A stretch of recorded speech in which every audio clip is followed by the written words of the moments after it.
సంధ్యా theatre వద్ద తొక్కిసలాటలో రేవతి మరణించడం బాధాకరమని తెలంగాణ ఆర్యవైశ్య కార్పొరేషన్ చైర్పర్సన్ కల్వ సుజాత విచారం వ్యక్తం చేశారు. రేవతి తమ సామాజిక వర్గానికి చెందిన మహిళ అని ఆమె చెప్పారు.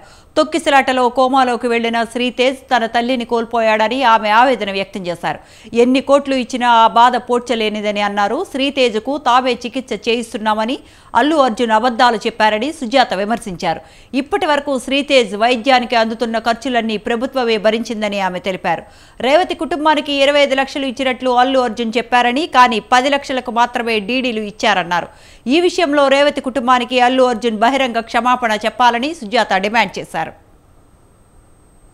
మన కాంగ్రెస్ ప్రభుత్వం వ్యతిరేకమా? అక్కడ జరిగినటువంటి వ్యక్తిగత ఒక వ్యక్తి వల్ల జరిగినటువంటి నష్టం కోసమే కదా ప్రభుత్వం నిలబడి మాట్లాడుతుంది ఈ రోజు. మరి దానికి ఎందుకు మీరు సామాన్యుల పక్షాన నిలబడి మాట్లాడట్లేదు అని ఈ రోజు బీజేపీ బీఆర్ఎస్ అడుగుతున్నారు. లక్ష్మణ్ ఇందాక మా పక్షమంతా అల్లు అర్జున్ కి సపోర్టు అని చెప్తున్నారు. రేవతి కుటుంబానికి సపోర్ట్ అని ఎందుకు చెప్పట్లేదు మీరు?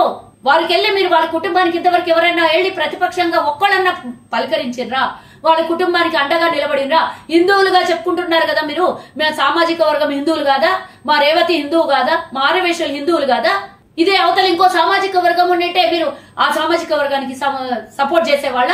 నేను ఇందాక అన్నట్టుగా మరెందుకు ఈ రోజు ఆ కుటుంబానికి అండగా నిలబడలేదు? కనీసం పరామర్శ 20 రోజుల తర్వాత ఈ రోజు బండి సంజయ్ పోయి వారి కుటుంబాన్ని పరామర్శిస్తాడంట.